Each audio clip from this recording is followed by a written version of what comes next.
अनंत कोटी ब्रह्मांड नायक महाराजाधिराज योगीराज परब्रह्म सच्चिदानंद भक्त प्रतिपालक शेगाव निवासी समर्थ सद्गुरू श्री गजानन महाराज की जय. नमस्कार.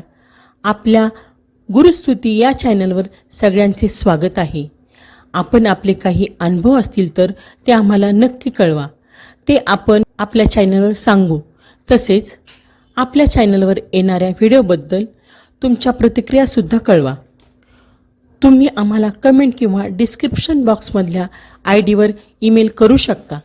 आपल्या चॅनलला सबस्क्राईब करा आणि व्हिडिओला लाईक आणि शेअर करा. धन्यवाद.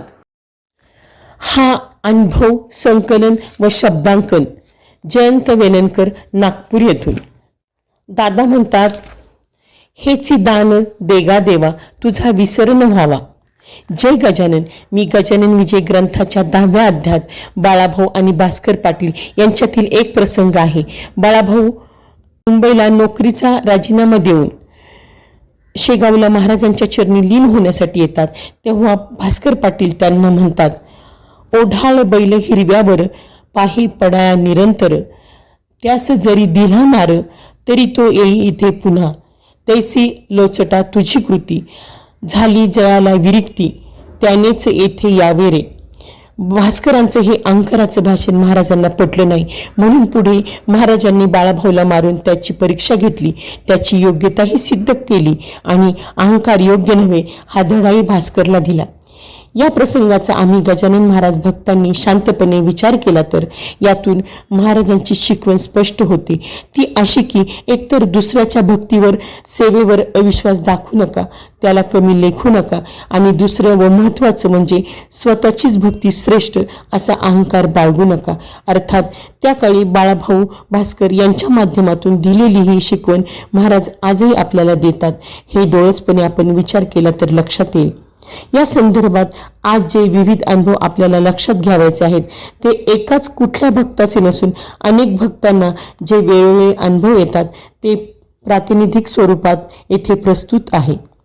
मी दान देतो, देणगी देतो अशी भावना आपल्या मनात निर्माण होते आणि मग हळूच महाराज आपल्या डोळ्यात अंजन घालतात.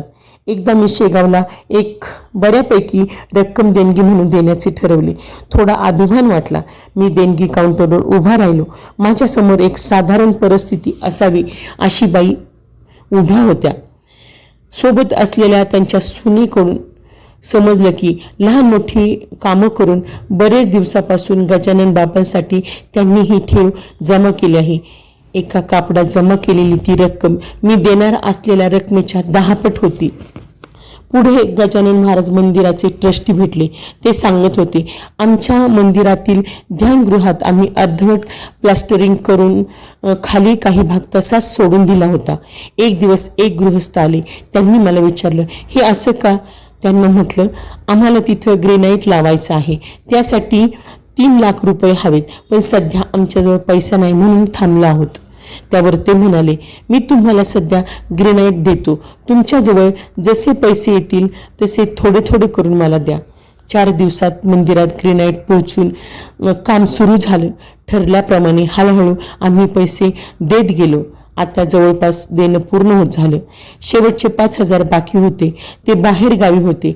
त्यांनी म्हटलं, तुमच्या मंदिराजवळ जी बँक आहे तिथेच माझ्या खात्यात हे पैसे जमा करा. त्याप्रमाणे मी बँकेत गेलो. चौकशी केली तेव्हा समजलं की तो त्यांचा लोन अकाउंट होता व शेवटचा हप्ता भरायचा होता. मी अचंबित झालो. त्या गृहस्थांनी मंदिरासाठी 3 लाख रुपये कर्ज काढून मंदिराला दिले. व्याज स्वतः भरलं आणि मंदिराचं काम पूर्ण करून दिलं. सत्कार्याला सत्प्रवृत्त माणसांनी दिलेलं असं योगदान पाहून आनंदानं मन उंचवळून येतच असतं. तर कुठूनशी बातमी कानावर येतं, एका झाडू विकणाऱ्या बाईनं स्वतःच्या गरजा कमी करून भगवंतांच्या चरणी 1 लाख रुपयाचं योगदान दिलं. आम्ही गजानन महाराज भक्त गजानन विजय वाचण्यास प्रारंभ करतो. सुरुवातीला रोज एक अध्याय वाचताना पुढे दशमी, एकादशी, द्वादशीला आपलं पारायण पूर्ण होतं. नंतर एकासनी पारायण होऊ लागतं. मग कुठूनच कळतं की कुणीतरी एका दिवसात 3 पारायणं केलीत तर अन्य पुन्हा भक्तांनी 21 दिवसात 121 पारायण केलीत. मग कुणीतरी म्हणतं माझ्या आईनं 121 दिवसात 121 पारायण केलीत. आपण आनंदाने ऐकू लागतो तर कळतं त्या अमुक आहेत ना, त्यांनी एका वर्षात 500 पारायण पूर्ण केली आहेत. असं होता होता खूप जणांना पोथी पाठ झाली आहे हे समजतं. मध्यंतरी एका गुरु भगिनींचा फोन आला. सहज विचारलं, गजानन विजयाचं पारायण करीत असाल ना? त्या म्हणाल्या, मी रोजच पारायण करते, मला पोथी पाठ आहे, त्यामुळे सकाळी काम करता करता माझी पोथी सुरू असते. गजानन महाराज भक्त एकत्र येऊन गप्पा करताना सहज कुणी म्हणतो, परवा चिपळूणहून कळलं, कोकणात एक गृहस्थ आहेत, त्यांनी आजपर्यंत गजानन विजयाची 10,000 पारायणं केली आहेत. त्यासाठी त्यांना 30 वर्ष लागली. म्हणजे 30 वर्ष त्यांनी केवळ तोच एक ध्यास उराशी बाळगला होता. गजानन महाराज भक्ती करीत असलेला एक सत्कर्म म्हणजे गजानन विजय ग्रंथ भक्तांना देणं. आपण 11 विजय ग्रंथ दिले, आपल्याला समाधान वाटतं. यात एखादा भक्त आपल्याला सांगतो, मी आजपर्यंत किती ग्रंथदान केलेत ते मला सांगता येणार नाही, मी दरमहा काही ग्रंथ गेली कित्येक वर्ष देत आलो आहेत. यात कुणी 100-200 तर कुणी हजारही ग्रंथ दिलेले असू शकतात. एक महाराजांचे भक्त होते. त्यांना जेव्हा गजानन महाराज आणि शेगाव लोकांना फारसं माहीत नव्हतं, तेव्हा एक अभिनव प्रयोग केला. शेगावहून ग्रंथ घ्यायचे, साधारण परिचितांच्याकडे किंवा त्यांच्या ओळखीने अन्य ठिकाणी भेटून त्यांच्याकडे पारायण करायचं. त्यांना पारायणाचं महत्त्व समजून सांगायचं आणि तो ग्रंथ त्यांना भेट द्यायचा. आपण कल्पना करू शकत नाही अशा पद्धतीने लोक इथे कार्यरत असतात. शेगावच्या समाधी मंदिराला प्रदक्षिणा घालणारा एखादा भक्त आपण पाहतो. तितक्यात एखादी गुरु भगिनी म्हणते, मी 108 प्रदक्षिणा पूर्ण करते, नंतर गजानन विजयाचं पारायण मंडपात पूर्ण करते.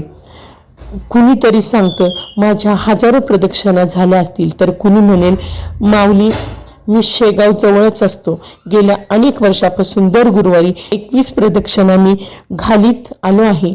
मी मोजले नाही, पण कदाचित आजपर्यंत 21,000 प्रदक्षिणा झाल्या असतील. आपण कुतूहलाने ऐकत असतो. तोच कुठून कळतं की अमुक एका भक्तानं एका दिवसात 1000 प्रदक्षिणा केल्या आहेत. शेगाव वारीचेही तसंच. दूर दूर पायी वारी करणारे, तेही 1-2 वेळा नाही तर गेली कित्येक वर्ष सातत्याने पायी वारी करणारे अनेक भक्त आहेत. आजूबाजूच्या परिसरातून दर गुरुवारी भक्त येतातच, पण चांगल्या दूर अंतराहून दर गुरुवारी हजेरी लावणारी हजारो आहेत. मध्यंतरी एक गुरु भगिनी सांगत होत्या, मी 11 वाऱ्या करायचं ठरवलं, रेल्वेने रिझर्वेशन करून येते, माझी ही 7वी वारी आहे. तो विदर्भातील ऐन उन्हाळा होता. स्टेशनवर उतरले, मनात थोडं वाटून गेलं की वा, आपली 7वी वारी. स्टेशनच्या बाहेर आले. एक म्हातारे गृहस्थ डोक्यावर मुंडासे बांधलेले अनवाणी चालले होते. मुखाने जय गजानन बाबा, माझा गजानन बाबा असं बोलत मंदिराकडे निघाले. त्यांना विचारलं, बाबाजी कुठून आलात? म्हणाले, बाई दूर खेड्यातून आलो. आमच्यासाठी कुठलं वाहन असेलच असं नाही, जसं जमेल तसं यावं लागतं, पण मनात आस असते गजानन बाबाला भेटण्याची. जय गजानन बाबा, माझा गजानन बाबा म्हणत म्हणत ते दूर गेले. मी बराच वेळ त्यांच्याकडे बघत राहून त्यांचा वारीचा आदर केला. आपण महाराजांच्यासाठी कार्यक्रम आयोजित करतो, वाटतं निदान 1000 लोक तरी यावीत. मग पुढील वेळेस वाटतं 11,000, नंतर 21-31. मध्यंतरी काही भक्तांनी कार्यक्रम आयोजित केला. सहज चौकशी केली, किती लोक अपेक्षित आहेत? त्यांनी सुंदर उत्तर दिलं. म्हणाले, केवळ भव्यतेच्या मागे आपण लागावं का? कारण आज जे भव्य आहे, उद्या त्यापेक्षा अधिक भव्य होणार आहे. त्यामुळे भावपूर्ण अंतःकरणाने सर्वांचा सहभाग महत्त्वाचा आहे. खरंच आहे, भव्यता आणि भाव एकसाथ येत असतील तर प्रश्नच नाही, अन्यथा भावभक्ती महत्त्वाची आहे, हे आपण लक्षात घ्यायला हवं. गजानन महाराजांनी बंकटाला म्हटलंच होतं, भावभक्तीचं नाणं तुझ्याजवळ आहे म्हणून तुला पुन्हा भेटलो. एकंदरीत सर्व भक्तांच्या अनुभवातून तात्पर्य हे की परमार्थात आपली भक्ती, आपली सेवा कुठे कमी वाटत असेल तर खंत करू नका, भक्ती करीत राहा. आपलीच भक्ती मोठी आहे असं वाटत असेल तर अहंकार तर अजिबात धरू नका, कारण एक वेळ कमीपणाची खंत अधिक भक्ती करायला प्रवृत्त करू शकते. परंतु अहंकार अत्यंत वाईट, तो आपली प्रगतीच थांबवेल, किंबहुना सर्वच संपेल. तेव्हा कुणाची सेवा कमी किंवा कुणाची जास्त नसते. महाराजांनी ज्याला त्याला त्याची सेवा योजून दिलेली आहे. या मार्गात स्वकर्मासोबत इतरांच्याही सेवेचा आदर करा. सर्वांच्या सोबत सर्वांच्या भल्यासाठी महाराजांना प्रार्थना करा, मागणी करा. हेच ही दान देगा देवा तुझा विसर न व्हावा. भक्तांचं हित महाराजांना समजतं या भावनेनं म्हणत राहा, श्री गजानन जय गजानन, श्री गजानन जय गजानन. गण गण गणात बोलते, गण गण गणात बोलते.